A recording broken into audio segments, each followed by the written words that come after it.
मित्रों,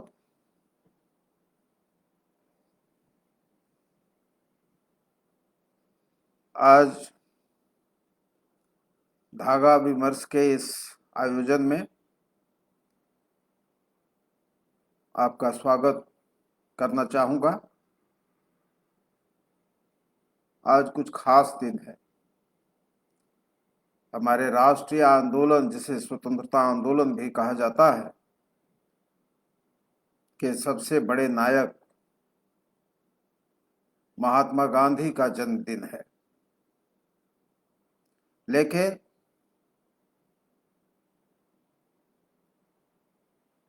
एक उदास खबर जो उत्तर प्रदेश के हाथरस शहर से आई है और पूरा राष्ट्र आज उसे लेकर बेचैन है। एक दुर्घटना एक दलित बच्ची के साथ जिस तरह से हुआ है, हम इसकी भर्त्सना करते हैं। इसके लिए हम शर्मिंदा हैं और आज गांधी जी का यह जन्मदिन हम इस रूप में ही मना रहे हैं कि ऐसे अत्याचारों के खिलाफ हमें संकल्पबद्ध और गोलबंद होने की जरूरत है।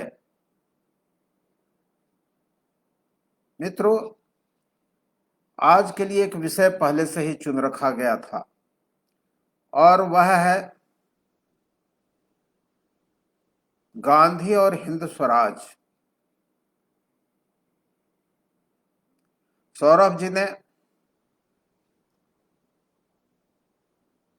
मुझसे ही पूछा था कि क्या विषय होना चाहिए और एक संक्षिप्त विमर्श के बाद हमने इस पर एक सहमति बनाई थी।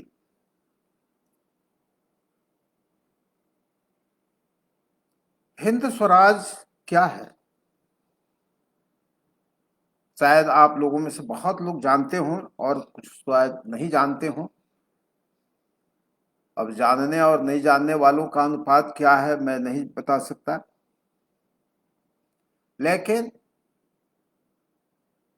कहा जाता है और यह गांधीवादियों की ओर से कहा जाता है कि गांधी के विचारों की एक कुंजी जो हो सकती है वह हिंद स्वराज है। इसे कम्युनिस्ट मैनिफेस्टो के रूप में, जैसे कम्युनिस्ट लोग देखते हैं, वैसे ही गांधीवादी हिंद स्वराज को उसी रूप में देखते हैं। गांधी के विचारों की कुंजी, उसका बिल्कुल केंद्रक।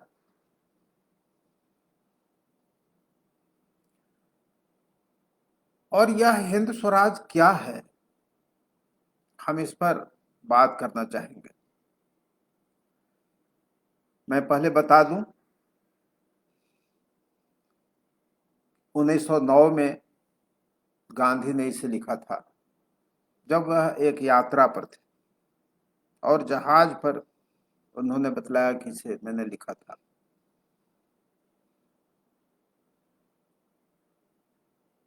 मूल रूप से यह गुजराती में लिखा गया। आप 1909 के इर्द गिर्द के सामाजिक राजनीतिक परिवेश को दुनिया और हमारे भारत के भी जो राजनीतिक परिदृश्य थे उसका स्मरण कर सकते हैं। भारत में कोई 24 साल पहले राष्ट्रीय कांग्रेस,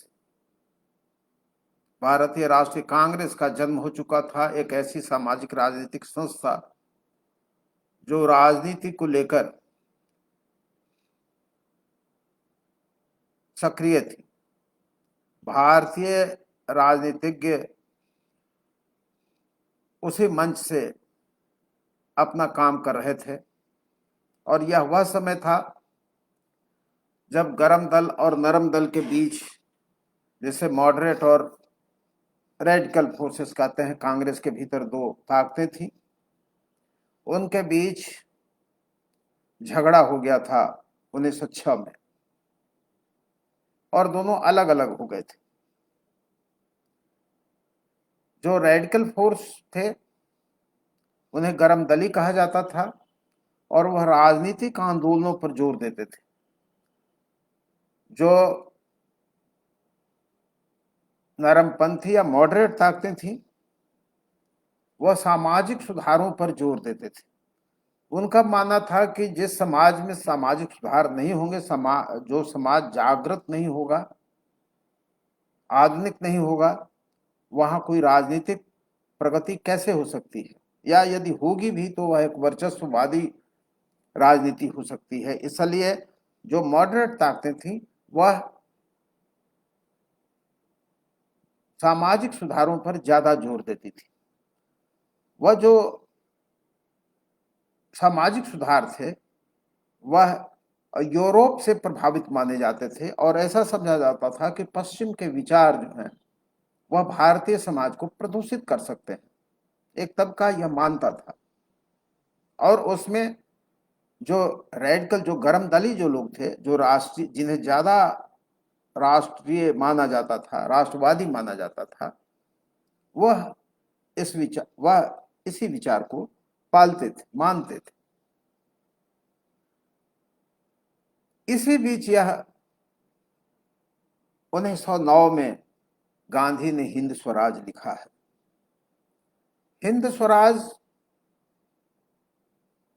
एक अजीब तरह की किताब है जिसे पढ़कर ही जाना जा सकता है, और मेरे पास एक बहुत पुरानी प्रति जिसे मैंने युवावस्था में खरीदी थी, वह है। यह पतली सी पुस्तक, आप सोच सकते हैं कि इस पतली सी पुस्तक ने कैसा तूफान मचाया होगा भारतीय समाज सुधारकों और राजनीतिज्ञों के सोच में। मैं बतलाऊं कि गांधी जी के गुरु गोपाल कृष्ण गोखले ने हिंद स्वराज में व्यक्त विचारों को खारिज कर दिया। अनेक लोग बाद में भी, जैसे जवाहरलाल नेहरू ने हिंद स्वराज की मान्यताओं को खारिज कर दिया, और कम्युनिस्ट और समाजवादी लोग तो इसे खारिज करते ही रहे। मैं खुद इन विचारों को खारिज करने वालों में ही हूं। मैं इसकी कोई प्रशंसा नहीं कर रहा, लेकिन इस पर विचार तो जरूर करूंगा कि आखिर है यह क्या। गांधी 1906 में ब्रह्मचर्य धारण करते हैं। 1913 में, 14 में वह भारत के लिए चल देते हैं। 15 में कायदे से वह भारत पहुंचते हैं, और फिर भारतीय आजादी की लड़ाई में किसी रूप में लग जाते हैं। उनके गुरु गोपाल कृष्ण गोखले ने उन्हें कहा था कि 1 साल तक आप भारत का अध्ययन करो, और वह घूम घूम करके भारत का अध्ययन करते रहे। यह सब तो ठीक है, लेकिन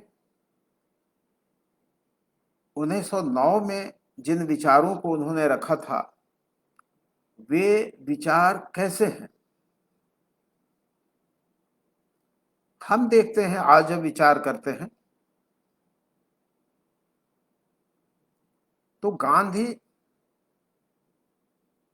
और मार्क्स दोनों में एक अंतर संबंध दिखाई देता है। गांधी गांधी 1909 में यदि हिंद स्वराज लिखते हैं तो उससे बहुत कबल, बहुत पहले 1848 में कार्ल मार्क्स ने कम्युनिस्ट मैनिफेस्टो दिया था, और इनमें एक अंतर संबंध है। वह क्या अंतर संबंध है? वह अंतर संबंध है कि दोनों औद्योगिक सभ्यता से किन्हीं रूपों में दुनिया को प्रताड़ित पाते हैं। कार्ल मार्क्स समझते हैं कि और इस औद्योगिक क्रांति के बाद एक नया श्रमिक तबका, मजदूर तबका पूरे यूरोप में उभरा है और यह एक नई सभ्यता को जन्म दे रहा है।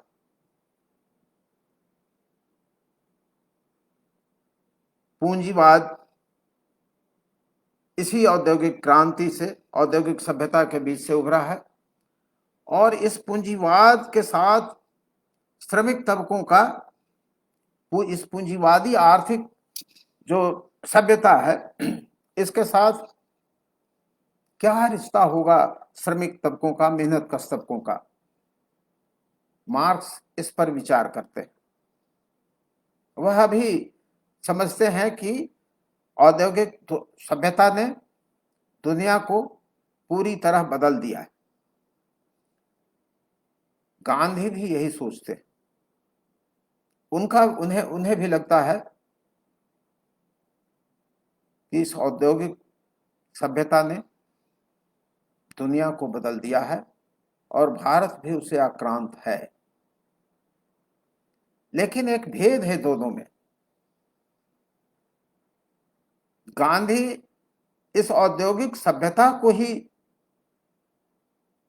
रोकने के पक्ष में, और इसलिए वह औद्योगिक क्रांति को ही रोकना चाहते हैं, वह मशीनी क्रांति को ही रोकना चाहते हैं और वह चाहते हैं कि यह मशीनी क्रांति रुक जाए, दुनिया जैसे पहले थी। खासकर वह भारत पर उनका जोर है। वह ग्राम स्वराज का जो भारत था, ग्रामीण समुदायों में जो बंटा हुआ, बिखरा हुआ जो भारत था, वहां जो स्वावलंबन था, जरूरत की सारी चीजें वहां उपलब्ध हो जाती थी, वैसा ही भारत फिर हो जाए। और इसलिए वह औद्योगिक क्रांति का तो विरोध करते ही हैं, उसके साथ जो एक सोच का वातावरण बना था, वह तर्क और विज्ञान का, उसको भी वह रोकना चाहते हैं। इसलिए वो प्रतीक रूप में वह रेल, वकील और डॉक्टरों का विरोध करते हैं। वह कहते हैं कि रेलों से नुकसान हो रहा है, अस्पतालों से नुकसान हो रहा है और यह अदालतें जो बनी हैं, कोर्ट कचहरियां जो बनी हैं, इससे भी नुकसान हो रहा है और इससे वह फिर उस दुनिया की तरफ लौट जाना चाहते हैं जहां ये सब चीजें नहीं थी। और गांधी का मानना है कि वह ज्यादा सुखद दुनिया थी। मार्क्स इससे इनकार करते हैं। वह कहते हैं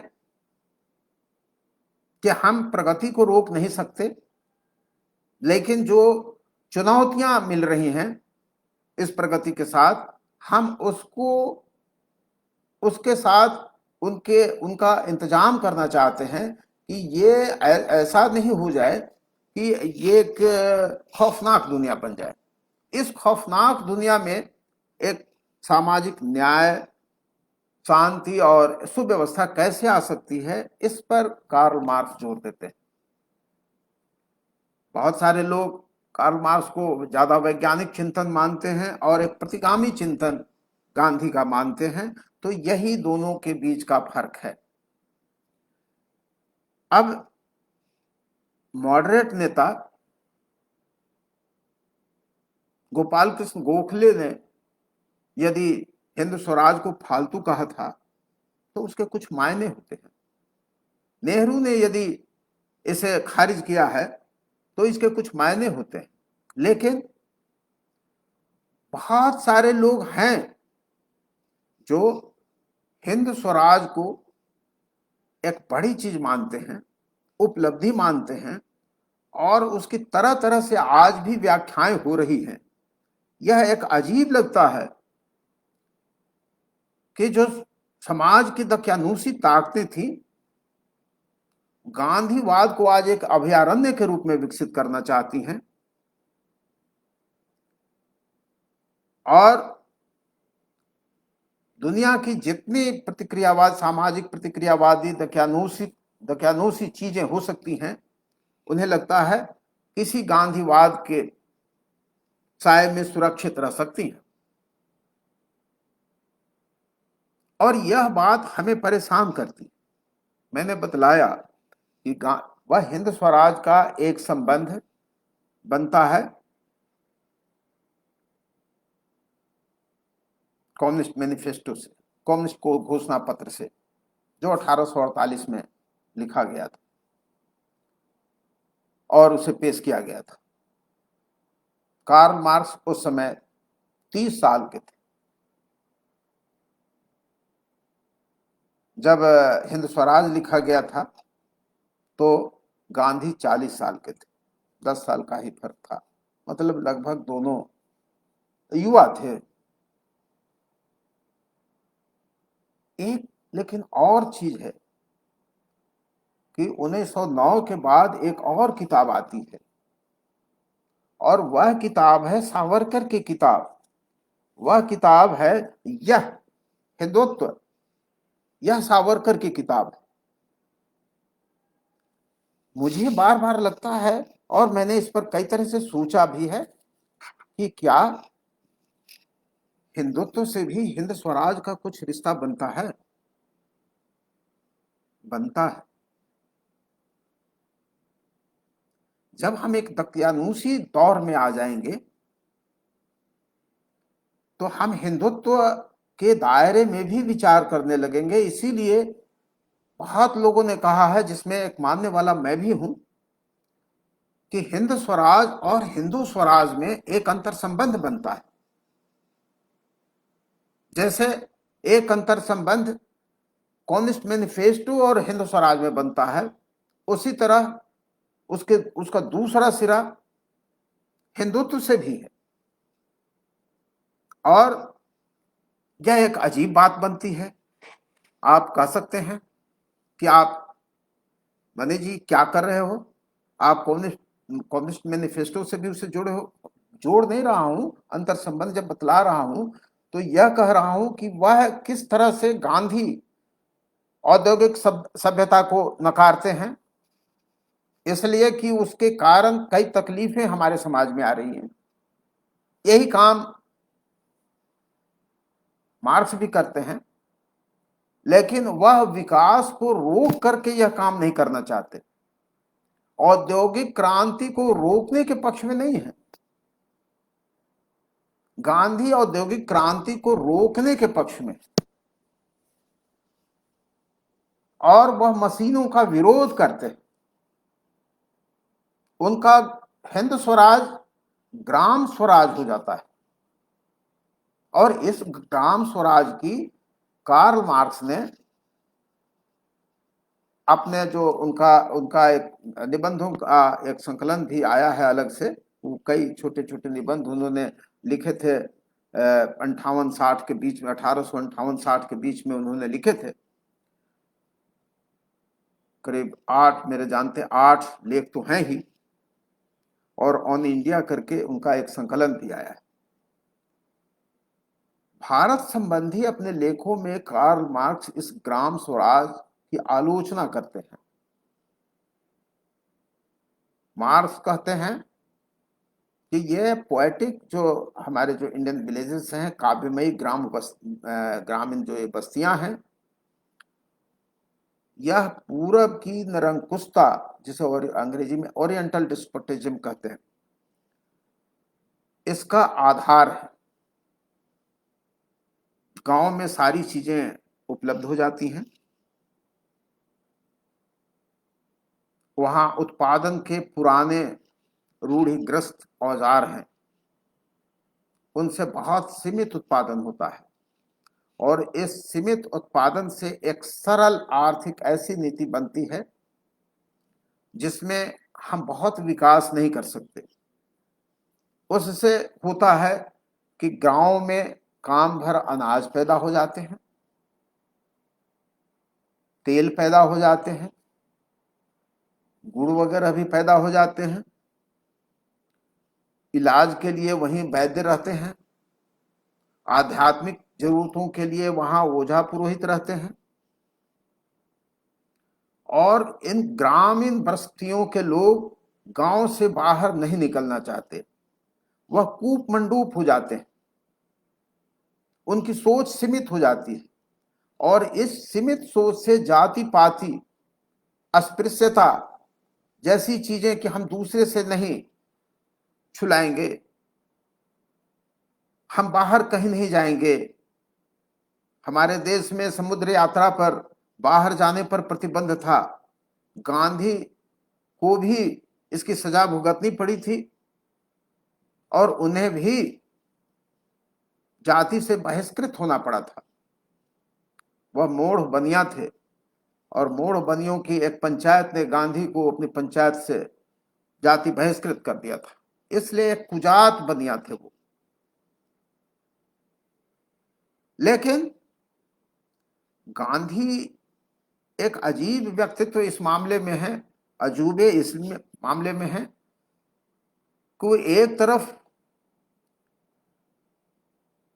इंग्लैंड जाकर के उस समुद्र यात्रा को तोड़ते हैं, उससे अपनी जाति बिरादरी का जो दंड मिलता है उसे सहर्ष स्वीकारते हैं।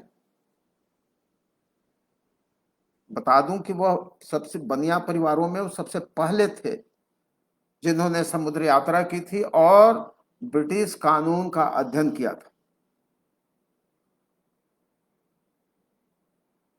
ऐसे गांधी हिंद स्वराज कैसे लिख सकते हैं? लेकिन वह तो लिखा है उन्होंने। लेकिन हिंद स्वराज इतना सरल नहीं है। मैंने उसे बार बार कई दफा पढ़ा है और सोचा है, लिखा भी है उस पर। मैं बार बार हैरान होता हूं। वह मेजनी और गैरिबाल्डी के अंतर को जानते हैं। वह ब्रिटेन में और यूरोप में कहें जो संसदीय प्रगति हो रही है उससे चिंतित हैं। राजनीतिक सोच जो एक पार्लियामेंट्री डेमोक्रेसी के रूप में वहां उभरा है उसका विरोध करते हैं। संसद को उन्होंने वेश्या कहा है, जो बाद में किसी एक उनके महिला मित्र के अनुरोध के बाद उन्होंने हटा लिया था। लेकिन वह संसदीय राजनीति का विरोध करते हैं। वह चाहते हैं कि ग्रामों का स्वराज, गांवों का एक स्वराज हो और छोटी छोटी इकाइयां हों। इन छोटी इकाइयों के बीच एक लोकतंत्र की वह बात करते हैं, जैसी बात अभी अन्ना हजारे रालीगंज में बैठ करके करते हैं, या अभी देखिए कि मोहल्ला वाद के द्वारा के माध्यम से केजरीवाल कर रहे हैं। केजरीवाल की किताब एक है जो स्वराज, वह उसे भी मैंने देखा है और वह प्रभावित हैं हिंद स्वराज से। हिंद स्वराज में जो कुछ है, खासियत है, उसे लेने की कोशिश केजरीवाल ने की है और उस किताब को लोगों को पढ़ना चाहिए। लेकिन वह अन्ना हजारे का जो रालेगन है वह प्रतिक्रियावाद, दकियानूसवाद का, दकियानूसी तंत्र जो है हमारे समाज का, उसका अड्डा है। वह तो एक खाप पंचायत है जहां वंचित तबके के लोग, जो मजदूर और मेहनत कश तबके के लोग, वहां अपनी आवाज नहीं उठा सकते। औरतें आवाज नहीं उठा सकती, अपनी मर्जी से कोई शादी विवाह नहीं कर सकता। यह ग्राम स्वराज क्या होगा? इसलिए अपने अपनी आत्मकथा में नेहरू ने बहुत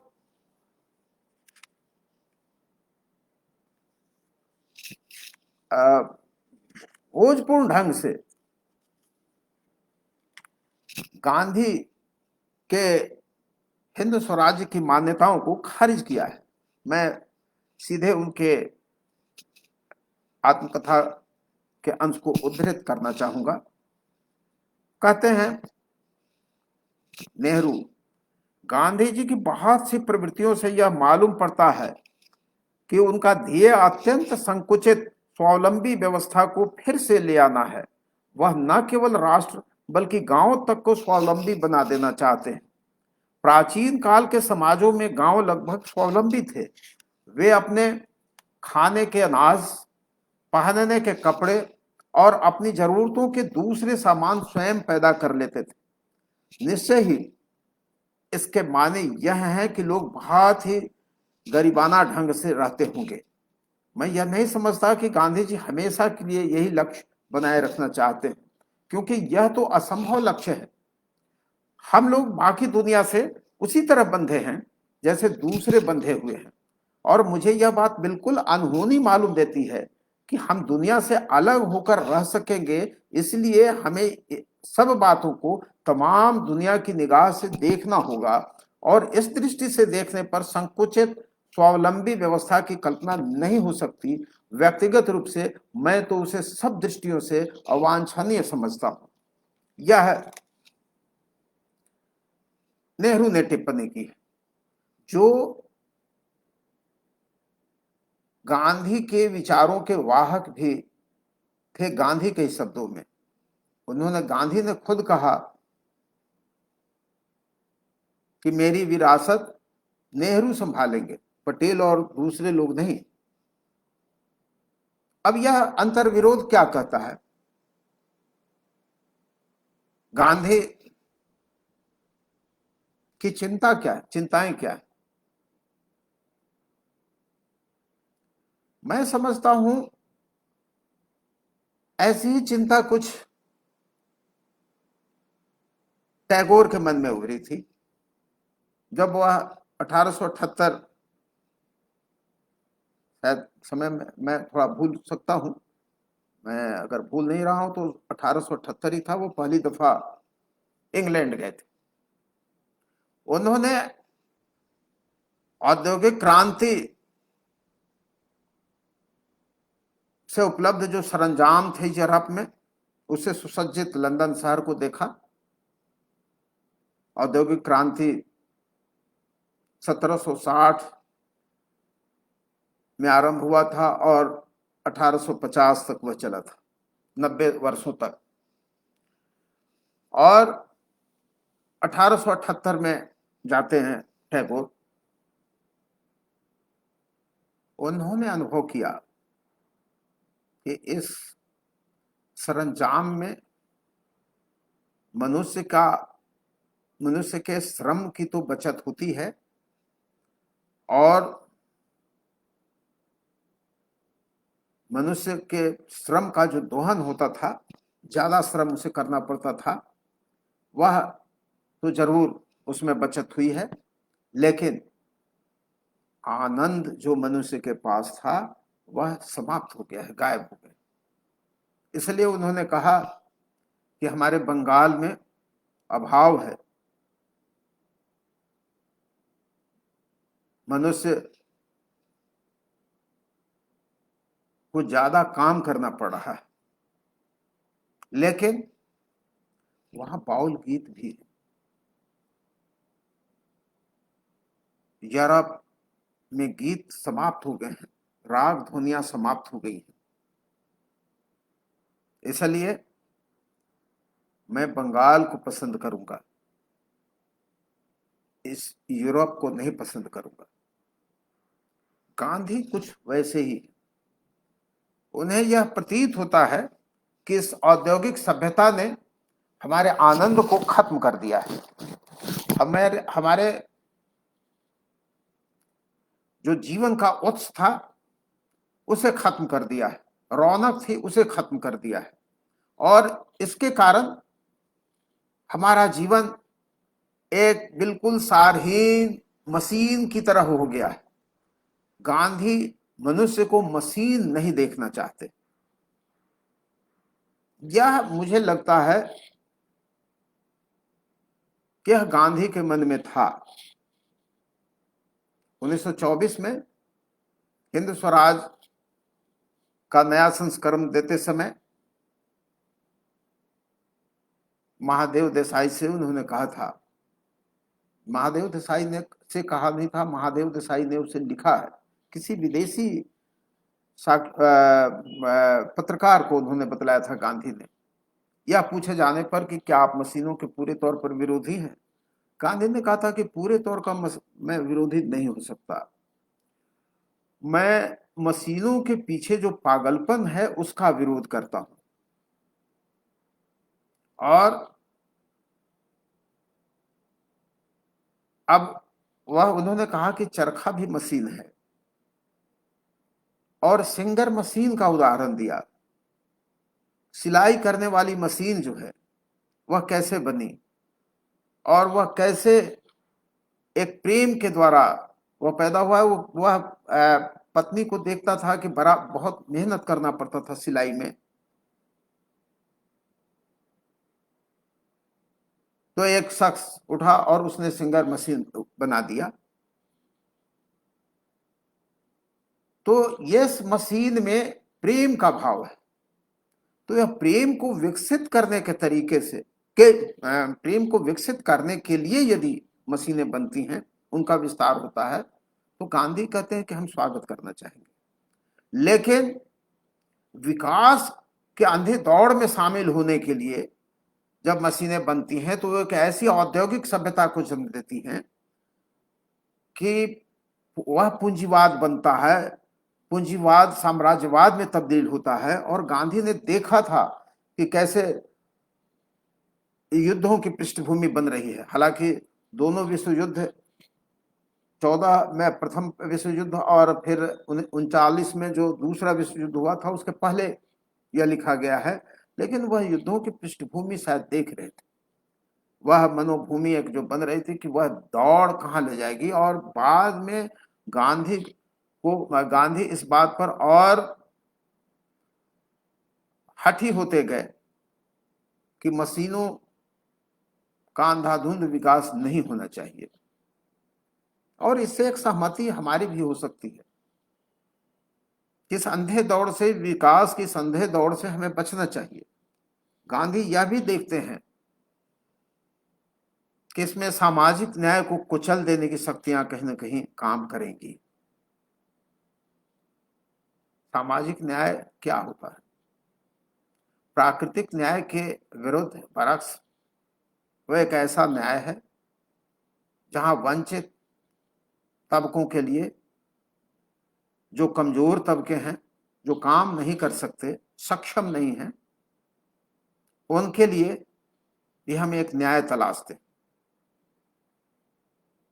और प्राकृतिक न्याय तो जिसकी लाठी उसकी भैंस हो जाती है। योग्यतम का निर्वाचन जब होने लगता है तो बड़ी मछली छोटी मछली को खा जाती है, क्योंकि यह उसका अधिकार है। और इसी अधिकार के तहत हमारे यहाँ जो एक सामाजिक व्यवस्था थी, वह कहती थी कि नहीं, जो योग्य है उसे ही जीने का अधिकार है। गांधी इसे नहीं मानते थे, कार्ल मार्क्स भी इसे नहीं मानते थे, और इस मामले में दोनों इकट्ठे हैं। लेकिन हिंद स्वराज का एक दूसरा पक्ष जो एक कूपमंडूकता जो विकसित करता है, जो ग्राम स्वराज बनता है, जिस पर नजर कार्ल मार्क्स की भी थी। कार्ल मार्क्स ने एक लेख में भारत में रेलों के आने की जानकारी दी। 54 में शायद रेल चला था, और वह एक लेख में उसे उसकी जानकारी देते हैं कि भारत में रेलों की शुरुआत हो गई।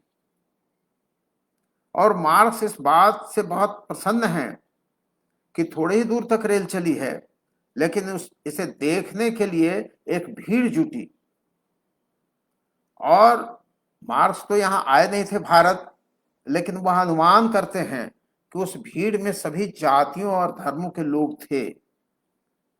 उस रेल पर के डिब्बे में वो बैठे नहीं हैं, लेकिन वह कल्पना करते हैं कि एक दिन वे बैठेंगे, और जब वे सट कर बैठेंगे तो यह छुआछूत पर टिकी हुई भारत की जात व्यवस्था मिट जाएगी। यह मार्क्स 1850 के दशक में सोचते। गांधी इस बारीकी से विचार नहीं करते। वह उन्हें नहीं लगता कि यह जो जात पात है जिसके खिलाफ 1930 के दशक के बाद शुरू में तो गांधी ने उसका समर्थन किया, लेकिन 30 के बाद वह छूतोद्धार के आंदोलन, दलितोत्थान के आंदोलन में जब शामिल होते हैं तो इसकी सीमित आलोचना भी करने लगे। लेकिन वह नहीं समझते हैं कि एक स्थिर और पुराने जो उत्पादन के औजार हैं वह एक ऐसे आर्थिक हालात पैदा करेंगे कि ऐसी ही सामाजिक व्यवस्था पैदा होगी। जात पात और छुआछूत और वर्ण भेद की व्यवस्था होगी, और इस वर्ण भेद और जात पात को खत्म करने के लिए औद्योगिक क्रांति आवश्यक है। और इसीलिए तो कार्ल मार्क्स ने कहा कि अंग्रेजों का भारत में आना इतिहास का अवचेतन साधन है। उन्हें अनकॉन्शियस टूल्स ऑफ हिस्ट्री कहा। बहुत सारे लोगों को समझ में नहीं आती बात।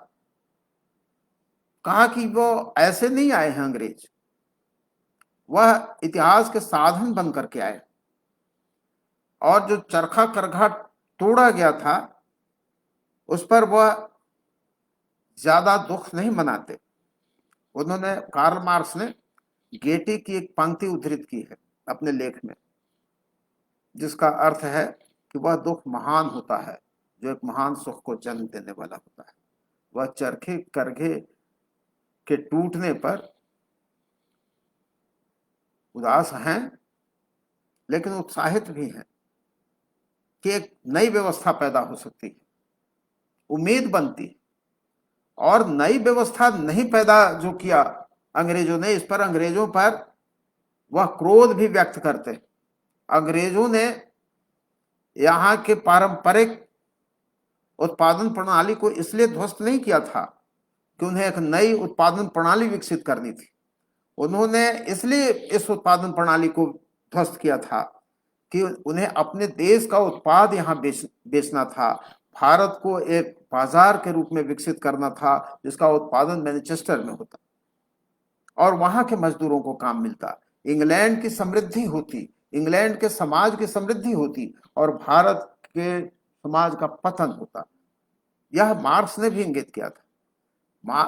गांधी अर्थशास्त्री नहीं थे, वह एक वकील थे। और यहां यह बता दूं कि कम्युनिस्ट मैनिफेस्टो में दर्शन शास्त्र की जो एक ऊंचाई है और हिंद स्वराज में जो एक दरिद्रता है, उसका कारण एक यह भी है कि दोनों की पृष्ठभूमि, मार्क्स और गांधी की पृष्ठभूमि अलग अलग थी। मार्क्स दर्शन शास्त्र के विद्यार्थी थे। उन्होंने पूरे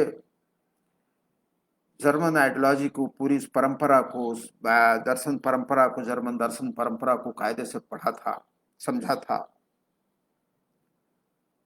और उन्होंने कहा कि मैंने तो बस हीगेल का जो दर्शन था वह एक भाववादी दर्शन था, उसे उलट दिया है मैंने, उसे एक भौतिकवादी पैर हमने दिए हैं। सिर के बल हीगेल के विचार जो खड़े थे उसे पैर के बल हमने खड़ा कर दिया है। कार्ल मार्क्स की जो यह चेतना थी वह यह बताती है कि वह दर्शन शास्त्र के विद्यार्थी थे। गांधी दर्शन शास्त्र के विद्यार्थी नहीं थे, वह एक वकील थे। और वकील क्या करता है, वह अपनी बात मनवाना जानता है, वह बहस करता है, तर्क करता है, वह वैज्ञानिक सोच उत्पन्न नहीं करता, वह एक तर्क पैदा करता है। और इसलिए हमारे अनेक मित्र हिंद स्वराज में जो कुछ तर्क दिए गए हैं उस पर मुग्ध हो जाते हैं। आप पढ़ेंगे तो आप उस पर मुग्ध हो सकते हैं। लेकिन उन तर्कों से कोई समाज बहुत नहीं बन सकता। समाज सोच से बनता है। और यहां यह एक कमी हिंदू स्वराज की दिखती है मित्रों। मैंने इसका दूसरा जो पड़ाव जो कहा था कि वह हिंदू स्वराज से इसका जो अंतर संबंध बनता है, हिंदुत्व की जो परिभाषा जो गढ़ी सावरकर ने, वह क्या थी? वह राष्ट्रवाद जो यूरोप में आया था अपने तरीके से, उसकी एक भारतीय व्याख्या की। गांधी ने भी हिंद स्वराज इसलिए लिखा कि वह यूरोप के तंत्र को, उसके विचारों को जान गए थे। सावरकर की पढ़ाई भी वहीं हुई थी और यह सावरकर ही थे जिन्होंने स्वतंत्रता 1857 को स्वतंत्रता का प्रथम संग्राम कहा था, उस पर एक किताब लिखी। जो राष्ट्रवाद इंग्लैंड में पनपा, यूरोप में पनपा, उस राष्ट्रवाद में एक सामूहिक स्वार्थ का भाव था। क्योंकि एक राष्ट्र की जो कुछ जरूरी चीजें होती हैं, ये एचकार ने जैसा लिखा है, उसमें एक बड़ी चीज होती है कि उसमें शामिल लोगों के सामूहिक स्वार्थ, कलेक्टिव इंटरेस्ट।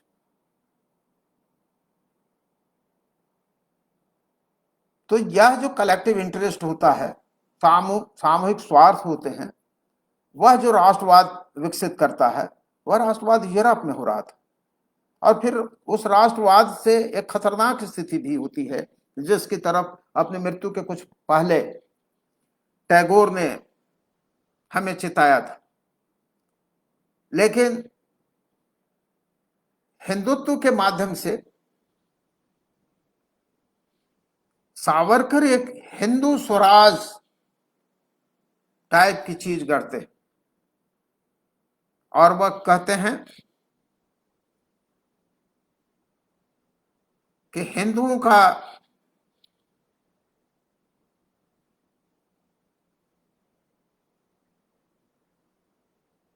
सशक्तिकरण, सशक्तिकरण मतलब सैन्यकरण, वह कहते हैं।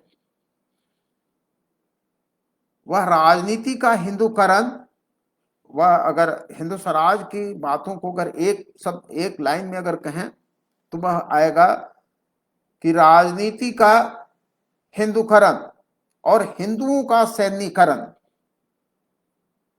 तो यह जो मिलिटराइजेशन हिंदुओं का होगा, वह गांधी के विचारों के ठीक विरुद्ध है।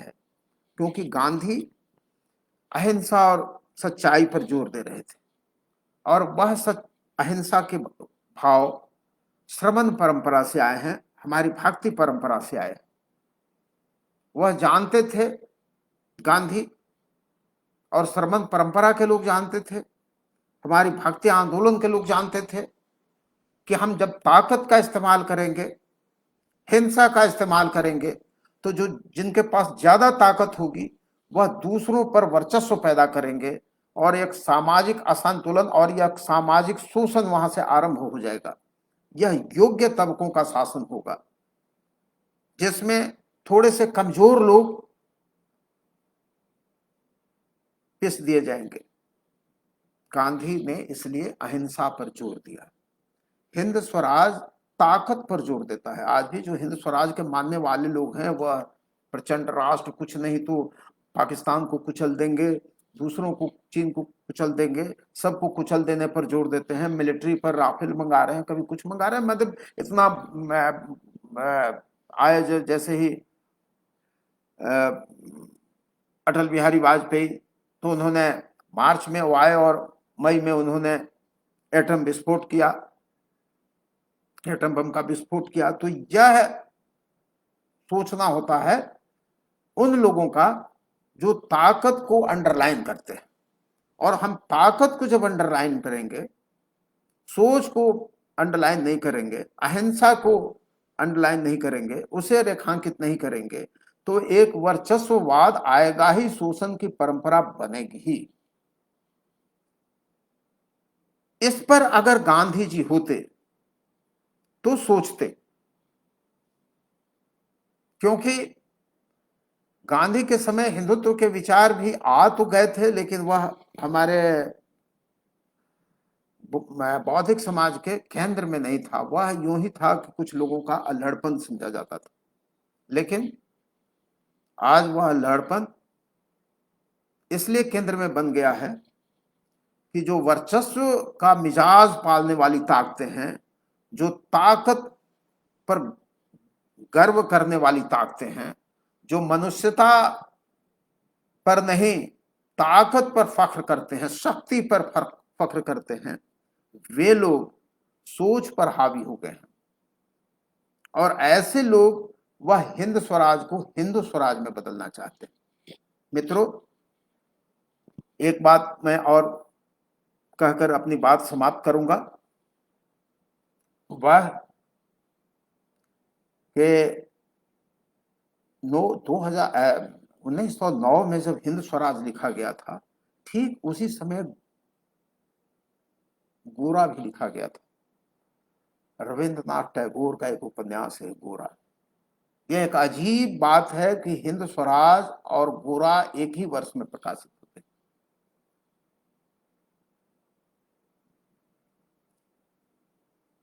लेकिन दोनों में एक भेद है। हिंद स्वराज हर अंग्रेजी चीज का निषेध करना चाहता है। गोरा का नायक है गौर मोहन मुखर्जी। वह कुछ लगता है तिलक की तरह एक राष्ट्र नायक है। अंग्रेजों का बहुत विरोध करता है और वह कहता है कि ब्राह्मणों को प्रगतिशील ऐसा होना चाहिए कि सबको गले लगा सके। यह एक आत्म सुधार की बात है उसमें, लेकिन वह उनका वर्चस्व जरूर बनाए रखना चाहता है। वह एक ब्राह्मण परिवार, मुखर्जी परिवार में है।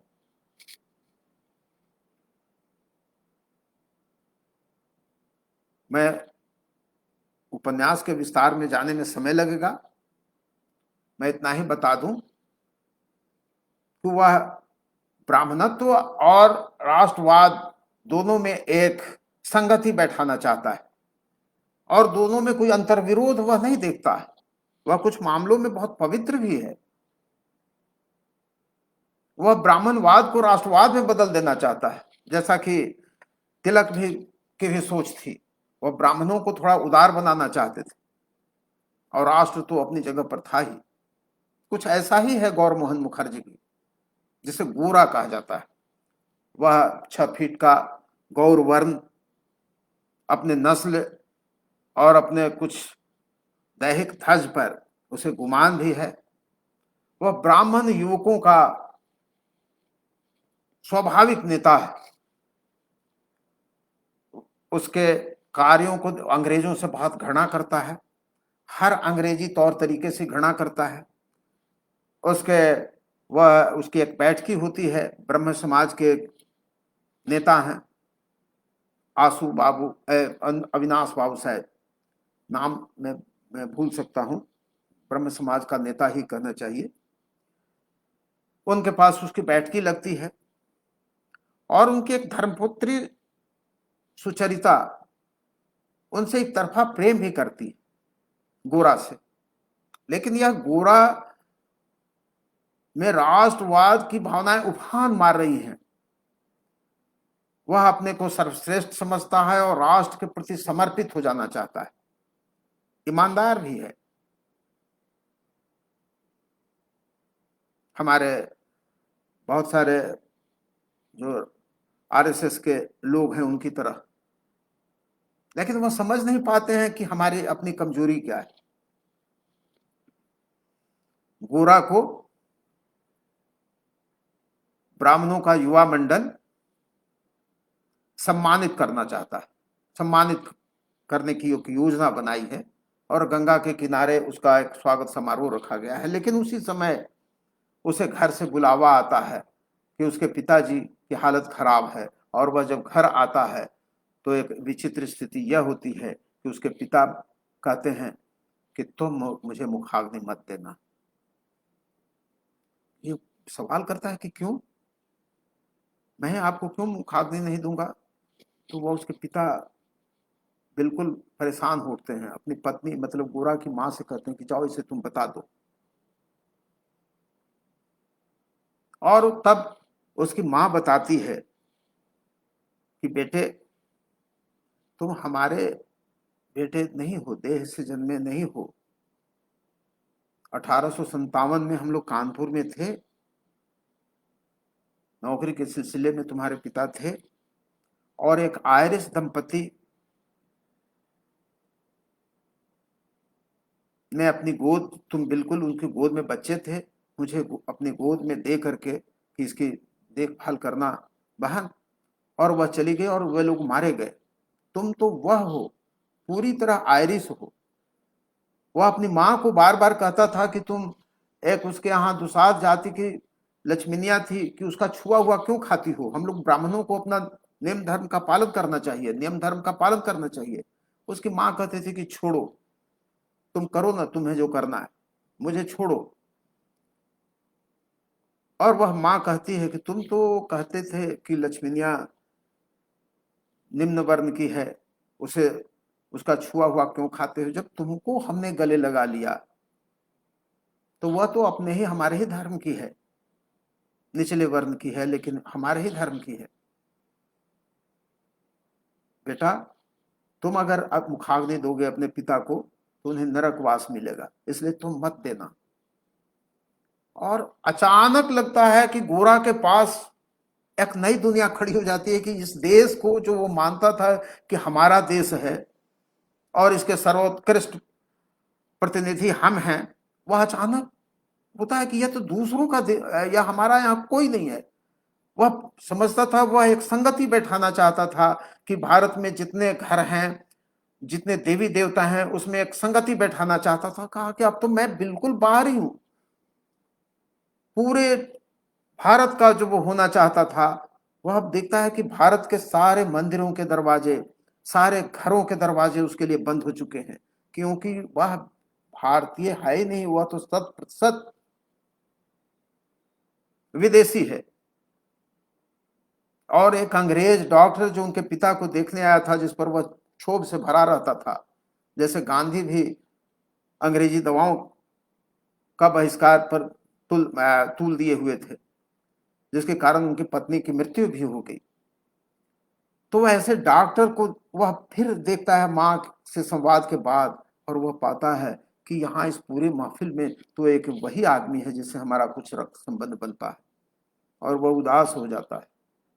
वह जाता है ब्रह्म समाज के नेता के पास और वह कहता है कि अविनाश बाबू, आज तो मेरे लिए सारे घर के, इस देश के सभी घरों के दरवाजे बंद हो गए, सभी मंदिरों के दरवाजे बंद हो गए। अब मैं क्या हूं, कौन हूं।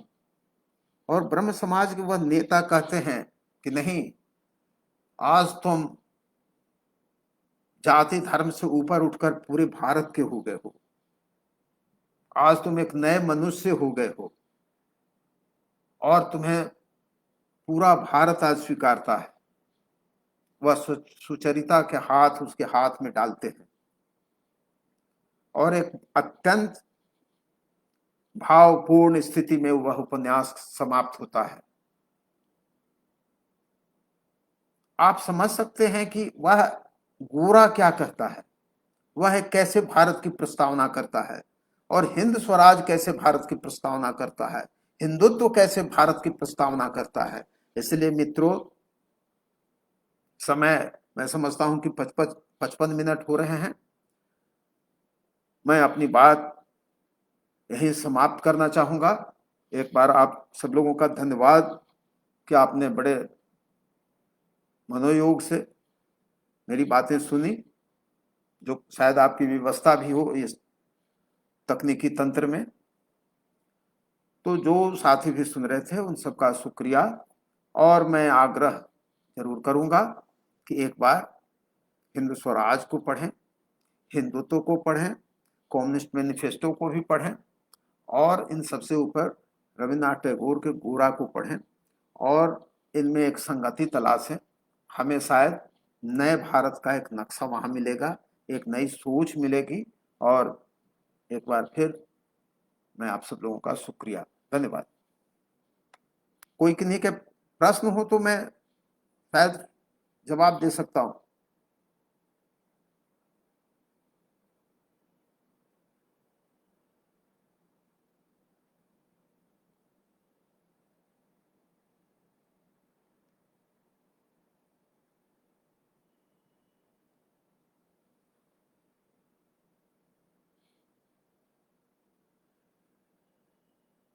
चलिए शुक्रिया। मैं